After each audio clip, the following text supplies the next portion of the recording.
Coming up today on the Locked On Hornets podcast, is Game 4 already a must-win? Yes, a hot take radio topic. Do they need to beat the Raptors with the Celtics coming up right after that? Plus, Charles Lee gave himself a coaching assessment. What do we think about the job Charles Lee has done so far through 3 games? David Walker joins us. He gives us his weekend observations. That's all today on Locked On Hornets.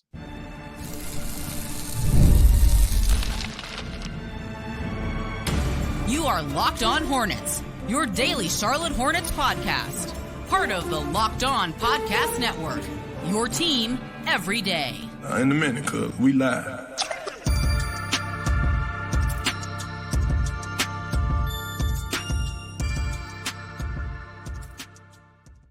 It's Locked On Hornets. Thanks for making us your first listen. We're free and available anywhere you get your pods, and that includes YouTube. Thanks to David Walker joining me. No Doug today. He's feeling a little under the weather, so he'll be back hopefully at some point this week. But instead, it is Tuesday. David joins me once again. You can find him not only on his Twitter account, David B. Walker, but he's taken on this new endeavor, everyhornetsboxscore.com, the Schlotkin of it all. He and Doug have teamed up to create some fantastic Hornets content for you. How's it going working with Doug and co-owning such a successful business with Doug? Yeah, I've always wanted to be a bit of an entrepreneur, and I thank Doug for giving me this avenue. You know, I got on and did a little midnight snacking after the. I love. Have you heard how much I love the midnight snacks? Yeah, yeah. It's the first time I checked out the clip. I know that viewers have already listened to this, but it's your hair all out, and you have an incredible head of hair, and it is all just standing straight up. Doug is microwaving bagel bites. I loved the vibe of it all. Yeah. Doug was just walking around the house, giving everybody a tour, showing some stuff that he hadn't taken down. But I tell you, I hopped on there for about 10 minutes after that Atlanta game solo. And it's no joke, guys. This is real. This is we're trying to put some stuff out there. It's a grind already, but it's great. You know, after those games wrap up, especially after one that kind of gets away from them, it's you got to jump back on and just see what the temperature is, and it's fun. We're having a good time. Hey man, look, and you know the content game. I'm not explaining anything new to you, but it's fun now. We'll get to this topic in just a moment. It has a very real chance of it not being fun doing it daily. But again, as the OG of the daily pod that you're currently on, you know all too much about that. I'm Walker Mail. You can check me out on WFNZ every weekday from 12 to 3 on Wes and Walker. Real quickly, have to take care of a couple of things. Did want to tell you that this episode is brought to you by Game Time. Game Time? Download the Game Time app, create an account, and use code LOCKEDONNBA for $20 off your first purchase.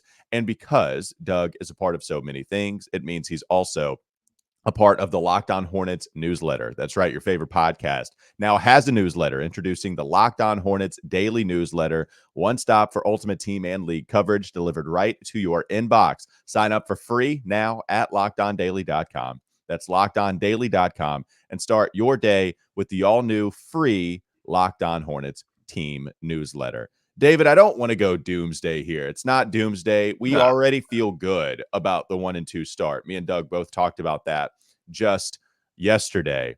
But I did want to open up with the next game on the schedule, and then the next game, and the next game. We start to look ahead a little bit because there's been this big rest. Surprisingly enough, even when we started to evaluate the schedule on schedule release day, I don't know if we took note of the fact that they have their first 3 games and then they have a 4-day rest period. That seems like a lot, especially at the beginning of the season. So 4-day rest period. They played the Heat on a back-to-back, the second night of a back-to-back at home. They'll play the Raptors tomorrow night. That will be the first game since playing on Saturday. It feels like the Raptors game is at least temporarily a must-win. It doesn't mean that the Hornets can't come back in the second half of the season, but in order to save and preserve some of the good feelings that we have about this squad right now, we still want to win basketball games. Even if it looks different, we'd still like to accumulate some of those dubs. So if they don't beat the Raptors, who are considered one of the worst teams in the NBA, what that means is you'll be 1-3 going into a back-to-back Celtics game. Now, they are going to be at home, but the Celtics look like absolute beast. And then the next game after that, November 4th, you'll play Minnesota on the road. So it's realistic, at the very least, it's realistic to say that you could be looking at, if the Hornets lose, a 1-5, 1-6 start to the season, which is, even if it was going to be a tougher part of the schedule, you'd still like to not be 1-5, 1-6 to start the season. Yeah, and that break you mentioned is a big reason why I think this is pretty much a must win, because I don't think they have a break this long, until like Christmas time or sometime in December. It's a little unusual to have this many days off this early in the season, as you mentioned. But I mean, hey, you'll take it. You'll take it, especially now when you got guys banged up. I don't know if there's any. Doesn't sound like there's any hope of getting Brandon Miller back for that Wednesday game. But yeah, the Raptors are 1-3 right now. You need to win that game at home specifically, right? Like that's a home game. And that's one of the steps also that you want to see this Hornets team take. Beat the teams you're supposed to beat when you're at home. And I think the combination of them being at home, having this time off, and facing a team that's struggling itself to get going in this offseason adds up to you think the Hornets should win this. And so that's why they need to come out with a lot of focus and get off to a good start, because like you said, the Boston Celtics are the terminators of the NBA right now, and they will be coming in, and their fans will be coming in Friday and Saturday. And you can just imagine if Friday goes horribly, what Uptown Charlotte's going to look like on Saturday. I mean, they'll be raring to go all weekend. So yeah, you're staring down that, but that's a tricky thing, right, Walker? Like these guys can't be looking ahead to the Celtics. No. The team coming in. You know what I mean? So it's right on you, dude. I mean, and you mentioned the schedule. I mean, you're in it. You're in the thick of it after this. You are rolling. No more 4 days off. You've got the Pistons in there, but you'll have the Sixers, the Magic, the Bucks, the Cat. I mean, like it's on and popping after this one. Well, and especially with all the injuries, it feels, I mean, it's really done a disservice. Anytime you lose 40 to 60% of your starting lineup and you go back and forth between those percentages in each of these games, it's going to be really tough to win, even against some of the more average or closer to your neighborhood type of teams. But I wonder, too, if the Hornets are good enough right now to be considered a shoo-in to beat some of these other squads like the Raptors, which without their guys, they're not, right? It's going to be a battle. But with Brandon Miller, with hopefully a Mark Williams, with Josh Green, at like even just normal NBA health, I wonder if that's a team that's good enough to where you can feel reasonably comfortable with them winning outside of a any given Sunday type of mantra. Right. You can reasonably feel good about the Hornets beating a Raptors, a Pistons, a Wizards squad. But we know this is also something I'm interested in seeing what carries over. If you go back to the last couple of years, the Hornets, I would like to know just how many wild upsets and games that they should have won where they actually lose, what the variance is for this Hornet squad. Because last year, they beat the Celtics. It was one of the games that we kept pointing to that, hey, when Mark Williams is out there, he's an absolute baller, and this is a talented Hornet squad. Remember what happened last year against Minnesota? Karl Anthony Towns goes for 60, plays egregious, selfish 60-point basketball, allows the Hornets back in it, and Charlotte wins that game. And so those are the two tough opponents that you have within the next like handful of contests coming up. So is that something that actually carries over where the Hornets punch above their weight? And if they do, great. Can they not lose the games that are so unexpected? Like, can they not lose to the bottom feeders in the NBA? I don't think they've done that. They only lost to the Heat and they lost to the Hawks, which I don't think they're a bottom feeder. They're a play-in type of team. They have a star in Trey Young. So it's not this devastating loss. But is this going to be that kind of squad where the variance is so high, a wide range of outcomes? I hope we don't get that because we just want some consistency. I don't think we're going to know that until we start to get these guys back, though, David. Yeah. And that would be a big turn, right, for this organization. If you're not chalking up a W automatically, but winning those games you feel like you should win, right? And that's certainly what Charles Lee and the staff wants to kind of implement. So, yeah, I mean, look, it's not like they can't win the Celtics. Well, I don't know. Honestly, the Celtics are terrifying. They're terrifying right now. But not at full strength. You're behind the 8 ball already a little bit. So, yeah, this is a big game with the Raptors coming into town. But I'll tell you what, man, I mean, the Raptors had the Nuggets down big over the weekend, I believe. I think the Nuggets were able to come back. They got their own issues. But it's a team that can get out and run. They've got guys that can are athletic enough to defend, and it's probably going to be a good matchup. And the Hornets just really need to find a way to rest up, particularly get LaMelo, as close to 100% as he can be, because he's been awesome. He could be the best player on the floor. And so they need to be locked in, and I'm sure they'll want to kind of get rid of that opening night loss because, I think the fans, man, they're just so ready to see some winning, to see like a routine-ish NBA game where the Hornets come out and do what they're supposed to do. And I would think they would be supposed to win this game at home. Yeah, just a couple of things on the Raptors real quickly. Emmanuel Quickley is listed as out right now. So is Jacoby Walter. And Scotty Barnes, remember, Scotty Barnes suffered that elbow injury in that game against Denver. He's considered day-to-day. So especially, right? I mean, this is emphasized. If you don't have Barnes and you don't have Quickley, your two best players on the squad. RJ Barrett, I know people are some truthers there, but it feels like Quickley and Scotty Barnes are your two best players. That's one. You'd be really disappointed if you did not walk away with the victory. 4 days rest at home without their two best players. Yeah. Like that's a bad one. It's kind of one of those that you're going to feel worse if they lose. That it's going to hit harder if it loses, even compared to like a win would feel great, right? You don't want to lose a drop another one, but you don't want to drop one that you feel like you should quote unquote win. So a loss would be a kick in the gut right now, even though they have some guys out. They want to get to some winning ways. Yeah, not trying to be dramatic. This would be unfortunate, but big swing. 1-4. 2-3, like big swing there. It's one of those where the numbers look quite different despite only one game being played. Hopefully we get the 2-3 portion of the Hornets record. All right, coming up next on the Locked On Hornets podcast. Let's get David Walker's weekend observations. We haven't even talked about what you saw on Friday and Saturday against the Hawks and the Heat, so we have to do that. That's still to come here on Locked On Hornets. All right, before we get to David's takes over the weekend, I want to tell you that this episode is brought to you by Game Time. Game Time? Game Time has a new feature called Game Time Picks. I know you're out there somewhere, David. It's okay. You're new to it. It's totally fine.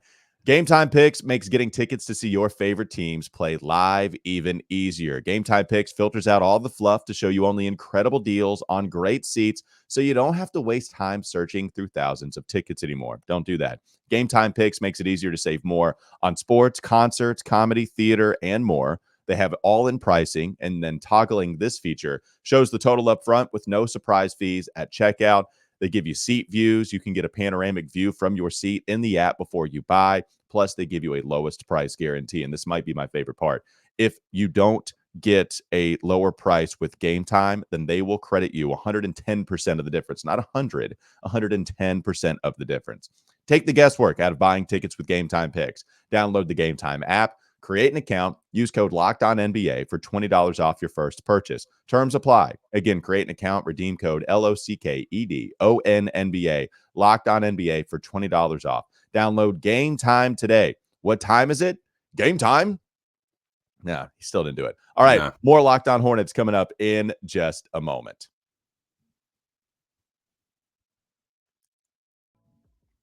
All right. Bringing back the OG sounds. I'm sorry. I was looking up stats and numbers. I was locked in.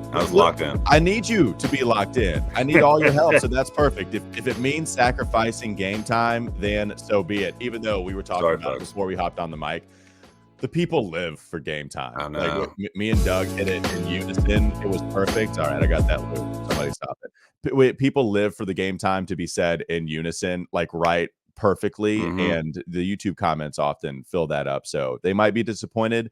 But I want to hear your stats. I want to hear your research. I love that from the listeners real quick. It's like, the Windows, screensaver that you're trying to get perfectly in the corners. That's what I feel it. So I'm gonna bring it next time, guys. Everybody is the office while somebody else is talking. They don't really care about our analysis. All they're doing is watching the screensaver, making sure that game time fits perfectly into the corner and then bounces out appropriately. Okay, the Hornets, because we were discussing this semi being a must-win temporarily, you get the idea. It's because the Hornets go 0-2 over the weekend. They lose to the Hawks. They lose to the Miami Heat. You did not go to the Miami Heat game. Of course you watched it. And I wanted to know what your weekend observations were watching LaMelo, the Trey man Yeah. of it all. What were some of your main takeaways, David? Well, a concerning thing coming out of that Hawks game was they got off to a slow start again. They came from 18 down against Houston. I think they came from 12 down at a couple of times during that Hawks game. Could not get over the hump in that Hawks game. That was a head scratcher to me. I think they solved it a little bit in that Heat game. Just came out a little better, kept it close, early on. But that didn't make a lot of sense to me. So I'm glad that seems to have kind of cleared it up because intensity is not a problem with Charles Lee and this bench, right? They are bringing intensity. He's chest bumping people coming off the floor. So glad to see that kind of got cleared up a little bit. Playing at home, I guess, factors into that some too. So you'd expect them to be a little more energized. But I mean, for me, the Hawks game was one of those where, like I said, they could not just get over the hump. They had several possessions where they could have taken a lead. They tied it up a bunch. They never led in this game. And it was like every time they had a chance to secure a rebound, it fell right at Trey Young's hands and he threw up a little 2-footer, or LaMelo was trying to save it out of bounds. He's credited with a bad pass, but he had the rebound and was trying to fire it off somebody. Yeah. It bounced to a guy, and of course they hit a three. The LaMelo of it all is obviously a 2 big thumbs up because he's been awesome. He has been noticed, around the league over the first 3 games for sure. And, you'll love to see some of these folks saying, oh, yeah, he's really, really good. He's as dynamic as they come at the point guard spot. He presents problems that not many other point guards do with his height and his vision and his passing. And if he's hitting those one-leggers, I mean, those one-legged threes are a thing now. Everybody's calling them out. Everybody's having fun with them. And so it's just cool to see the Hornets get a little bit of love. Sometimes we just want a little bit of love from the national folks. And so you saw that a little bit. But, the rebounding, I think Charles Lee has really put his stamp on this team as far as rebounding. That kept him in the game against the Hawks big time, the offensive rebounding. And again, against the Heat, they out-battled them on the board. So that's a good sign, especially when you don't have a Mark Williams, right? And you're struggling to find ways to piece together on defense. There is something seeking in there. I think we also have to keep in mind, the playing defense without fouling, a lot of this stuff is not going to be there day one perfectly, right? This is a new system. This is a new coaching staff. These guys are learning new principles and how to apply them. And yeah, that's an issue going back with LaMelo, but I still think this is almost like the first stage of LaMelo 3.0. This is something they're going to have to take and keep working on. The plus side is obviously he's going for 30 every night. So he'll take what you can get from the other parts of his game. But, all in all, it stinks to lose these games, Walker, but you just look at this headline from the ESPN write-up, and even the ESPN write-up auto generators are calling the Hornets pesky. Okay. Mm-hmm. Now that's a good sign. Okay. That's a good sign, guys. Take what you can get. It's the little things out here. But the Hornets are starting to kind of turn the narrative around on what their on-court performance is. And I think that is overall a good thing. Oh, just the average NBA jargon, pesky. Yep. Those teams are feisty. They're not an easy win. They're not going to roll over. None of those good teams are described that way. But the pesky teams that maybe can get into the play-in, they're always described that way. So I'll take it 100%. You brought up a couple things. One, the Trey Young just continuing to hurt this Hornet squad because they couldn't get over the hump. That also happened with Jimmy Butler against the Heat at the very end. 2 stars getting to the free throw line at will. Trey Young hit more. Jimmy Butler took more. But free throw line from your stars, just knowing how to get wins in easy ways. I think that was something that was real evident. And LaMelo getting to the free throw line a lot more.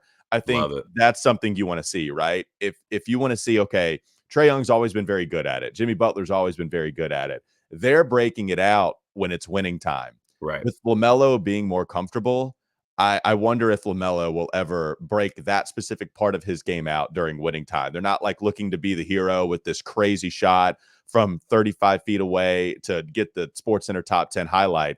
They're just going to the line because they're baiting you into fouling. 2 stars doing it. LaMelo is a guy getting to the line more. Maybe he's somebody that goes to that bread and butter. It's not his bread and butter now. Is that what does get his bread buttered as he starts to grow and grow in the NBA, which we've already seen? And you brought up Charles Lee. wanted to bring up his comment after that game against the Heat. He was asked about his coaching performance through Charlotte's first 3 games, and Charles Lee said, "It's been average, but I'm going to get better. Check in with me at the end of the year on that." You Nice. mentioned him just emphasizing rebounding. We're seeing LaMelo try on defense, play better defense. How would Yeah. you assess what Charles Lee has done through 3 games? Oh, yeah, I think he's being, probably too hard on himself, but, it's hard for a coach to look up and see 1 win in the first couple games and not be hard on Pat himself, himself on but the back, yeah. yeah, so, like, that's fair, but I think his transformation of this team, even though it hasn't, shown itself in wins necessarily, is pretty evident. I mean, when you watch this team, honestly, there's a lot more effort, there's a lot more cohesiveness. The offense at times is clunky. And so I think that's been one thing, especially when LaMelo's out, they're struggling to make things easy on offense.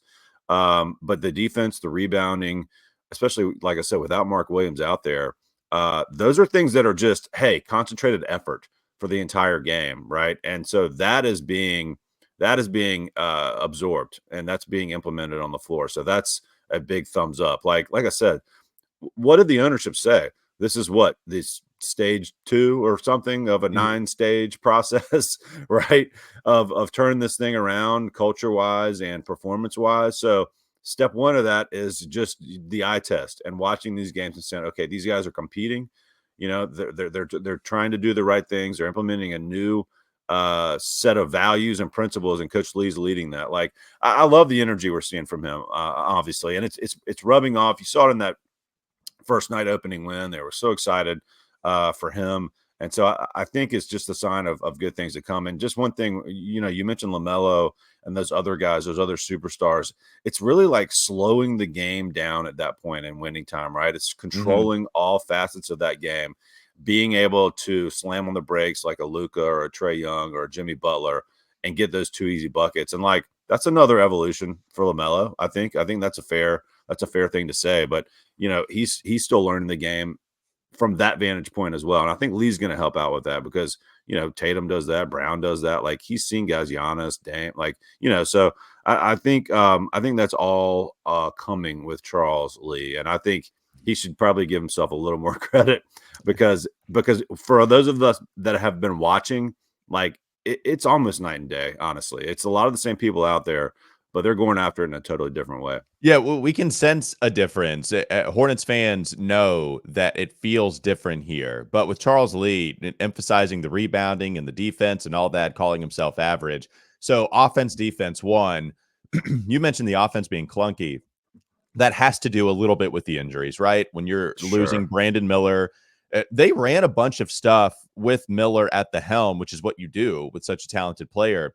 Brandon being on ball, LaMelo being off ball. I don't know how comfortable you feel with LaMelo off ball now with anybody else that is taking over, except for maybe a Trey Man here and there, but you still want LaMelo as your PG. So Brandon's that kind of guy. I think that the center is actually a big part of the offense. If you go to what the Boston Celtics did under Lee and Mazzulla, if you go to what the Bucks did under Budenholzer and Lee, that means Mark Williams is going to play a big part, whether it's diving, running the seam. We'll see about the pick and pop stuff. Even if he's not shooting the threes, I've talked about it a bunch, but even those 15, 20 footers, like, do you gradually bring him out there?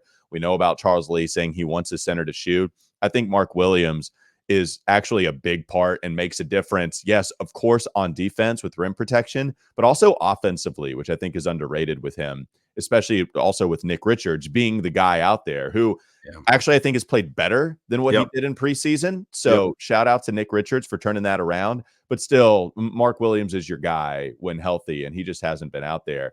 My second question before we move on is, with Charles Lee, all of this being so brand new, is Charles Lee taking a let's install the defense and those details first, or put a significance on that first while the offense comes along a little bit and we continue to implement that as the season goes on, just because there's not enough time, especially with Lee going so deep into the postseason, going the distance, quite literally coaching as much as anybody has coached. Is there enough time to install everything to the detail what you want to do defensively and offensively, or because you're a defensive-minded coach, which he has admitted time and time again, do you install the defensive nuances while like you already have some impressive offensive players? You're without them. Maybe that's why it looks clunky, but also it's why they're still putting up a decent amount of points, right? We can see that it looks clunky and they're still scoring. It's because they have talent offensively and they need to fix defense more. That's just me speculating too. I don't know if you're installing it that way. It would just make sense that we focus on the area of the floor that has killed this team for so many years. And then let's just let the offense come along as we go along. So maybe that's yeah, and like I don't know if you guys talked. I don't think I hear you mention it yesterday, but like the Mičić of all this right now, he's really struggling, and I'm not sure that they foresaw that being as big of an issue as it looks like it is. I Who mean, did? because I mean, that bad. Even the guys that were out on Mičić, I don't know if you thought it would be that bad. he just looks a step slow, like every especially with the other guys on this team. Like I don't recall like seeing that really when like you have a guy in there that just looks like he's running at different speed with the other four guys on his team on the floor, right? Even when he dives to the floor, it's like super slow. And like Mičić played awesome in the Olympics, playing with Joker obviously helps. But like, it's not like he didn't have good stretches last year, right? And so maybe he's just worn down. Maybe they just need to give him a couple of nights off. Maybe this couple of days will help him. But like, that is a thing that I'm not sure they anticipated being a problem this early, and that they're having trouble turning the offense over to him with LaMelo off the court. And then he's like, his 2 air balls against Atlanta, I mean, those were horrible. But that didn't stop him from firing up 2 more. Right. So, I don't know. I think it's early and all that. So like, and to your point, like if they're putting in new stuff, it's not like he doesn't have to learn it too. So you want to give him a little grace on that, but that's got to tick up a little bit if this team's going to survive at all with LaMelo off the floor. All right, let's continue that. Coming up next on the Locked On Hornets podcast. Let's look at the rotation. Is it time to just bring Mičić's minutes on back a little bit? Tijan Salan, we got to see his first action. How much more run do we think Tijan is going to get? And lastly, I want to mention a LaMelo Ball quote from the Hornets radio pregame show heard on WFNZ before that Heat matchup that I think is pretty interesting. That's all still to come here on Locked On Hornets. This episode is brought to you by FanDuel. Look, we always appreciate FanDuel. We're looking to bet the buzz. We're hoping to bet the buzz once again this season. And you can get ready to tackle the NFL action with FanDuel, America's #1 sports book. Right now, new customers can bet $5, get $150 in bonus bets if you win. The FanDuel Sportsbook app gives you everything you need to place live bets on the NFL, all in one place. So when you get a hunch in the middle of the game, you can check out the latest stats, view live play-by-play, and so much more on the same page where you place your bets. Just visit FanDuel.com to join today. You'll get started with $150 in bonus bets if you win your first $5 bet. That's FanDuel.com. Again, FanDuel.com. Never waste a hunch and make every moment more with FanDuel, an official sportsbook partner of the NFL. All right, more Locked On Hornets still to come.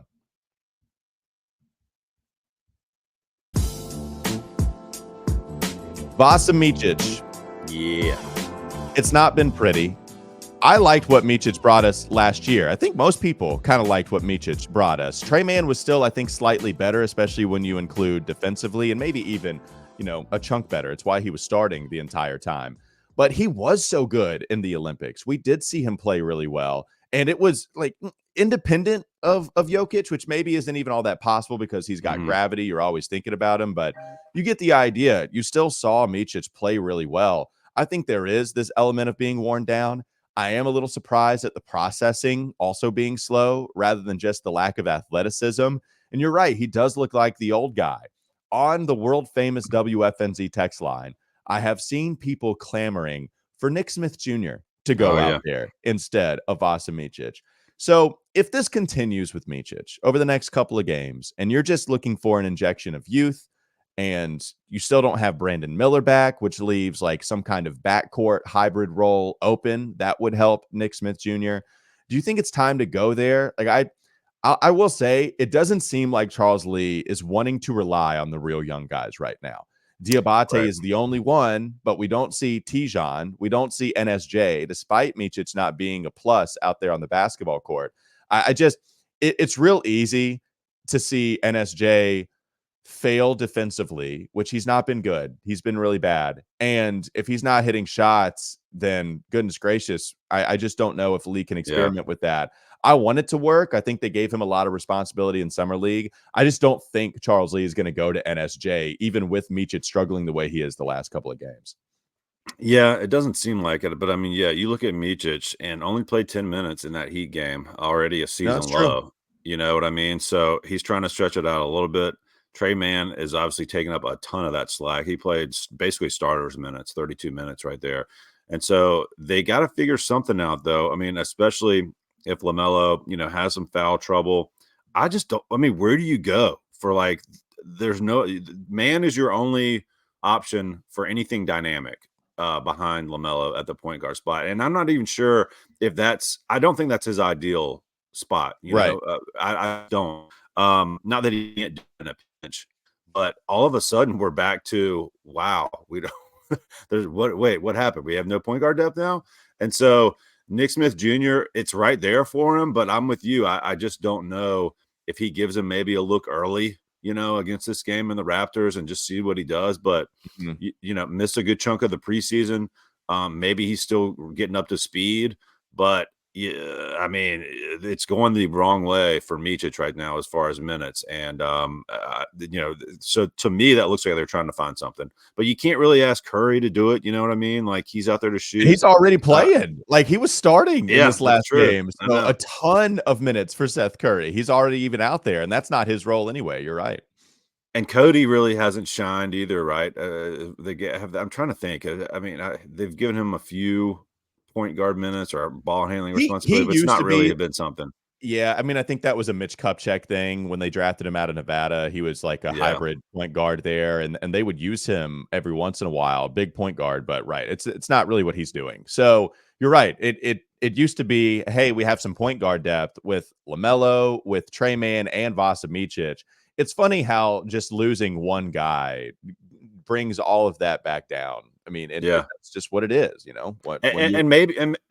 maybe like, look, Man's trying to kind of fill two slots, right? There's no Brandon Miller, so you need somebody else out there who's going to score. But so that's a lot to say, hey, you're going to be our backup one, and you're going to be our go-to scorer, like when LaMelo is off the court too, right? It's that's a lot. That's a lot of shifting things around this early in the season when you thought you were going to have Brandon Miller out there. You thought you were going to have basically at least a rock solid backup point guard in Micic. And maybe he'll come around, maybe he'll come around. I mean, that was the big thing. He was coming a calming influence last year. And right now it's just like, it's almost like, it's just a completely different offensive attack, obviously, when LaMelo goes out, and it just does not look good. So that'll be interesting to see what they do with these in the next couple of days and how they approach the Raptors and the Celtics coming up. Okay, so we had the NSJ convo with Micic. I did want to talk about Tijan Salon too. Gets some run in this game.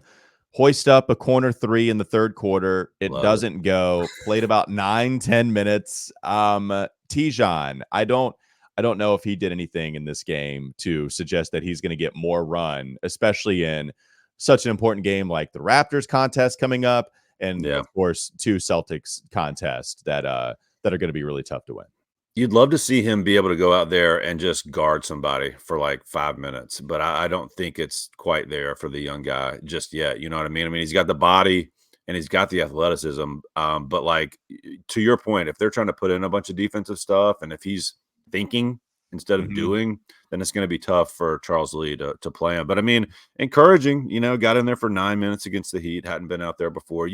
No one thought he was going to do his preseason, redo his preseason once the regular season started, I don't think. But that was just a good taste and hopefully a sign of things to come. I mean, if these injuries keep mounting up, though, I don't know. They may throw him out there a little bit. Well, that's the thing. I guess it could break either way. If you start to get healthier, the path becomes a lot harder for Salon to get minutes. Same thing, I guess, for any of these other guys on the bench. If they have just one more injury. I mean, if you have a power forward injury, whether it be Grant Williams or Miles Bridges, now you're seeing Salon, because now you're going to give me more Diabate, or you're going to go monster big. Like, you don't want Nick Richards and Diabate out there. You want somebody that can do a few things out on the perimeter. So it'd be Salon who gets the run, but obviously it would not be good for the basketball team losing another guy.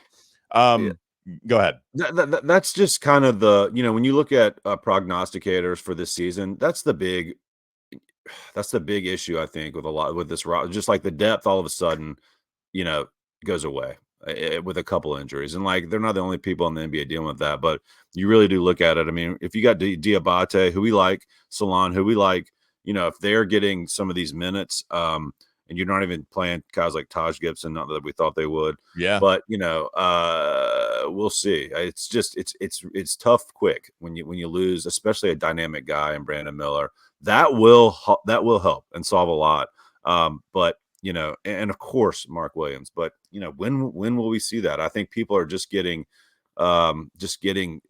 frustrated not being able to put together a full team in the first 3 games of the season. I wanted to relay this quote real quickly. I heard it yesterday, and I did not hear it on the pregame show on the Hornets pregame on WFNZ. But Sam Farber, voice of the Hornets, was interviewing LaMelo Ball, and this goes back to Charles Lee getting these guys to buy in defensively. And when Sam Farber asked LaMelo what among the biggest differences were from his game last year and the last couple of years to where he is now, LaMelo, man, a few words, said, I forget a couple things at the beginning, but he said also, I'm just trying on defense now. I just be trying on defense now. So, that's good. I was like, all right, we're trying. Yes. Okay. Okay.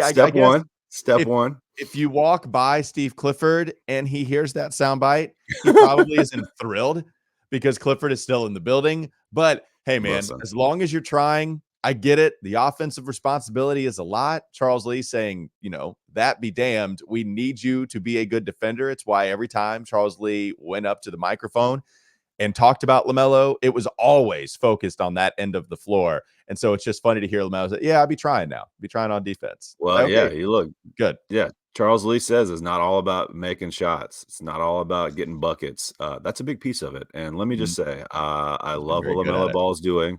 I love how LaMelo Ball has come out on fire this year, not just because we said it would the potential to be a huge year for him, a bounce back year, and hopefully he can stay healthy and do that. But I think that helps. Charles Lee speaking to these guys, he's getting LaMelo to buy in. And that's the thing, Walker, when we talk about the eye test and just seeing the differences, that you could see that in the preseason. You could see LaMelo fighting over screens, fighting through screens, wanting to get up and do that. And so you saw it in spurts and spots last year, maybe against Tyrese Halliburton. That game is coming up. I can't wait for that one, by the way. And he's been bad too. He's been pretty not great so far. He hit the side of the backboard. He hit the side of the backboard last night. So yeah. No, I'm loving what we're seeing, and it's you can always go to LaMelo to give you the straight dirt, and that's what he gives us. So that's why we love him. I love him so much. Straight truth is always what LaMelo is going to give you. That'll do it for Locked On Hornets. Thanks to David Walker helping me out. Go check him out not only on his Twitter at David B. Walker, but also everyhornetsboxscore.com, the co-owner of everyhornetsboxscore.com. Is Doug letting you text yet, or has he still not? Oh God, no. He has not given me that tutorial. We need a Teams meeting to go over the texting. But the midnight snacks, we're going to try and run that back Wednesday. We'll see how exhausted we are. Sweet. Midnight snacks, baby. Coined by yours truly. I want credit for that. I know, yeah. All right. I'm Walker Mayo. Listen to me on WFNZ via Wes and Walker every weekday from 12 to 3 p.m. Have a great rest of your day. We'll be back with you tomorrow.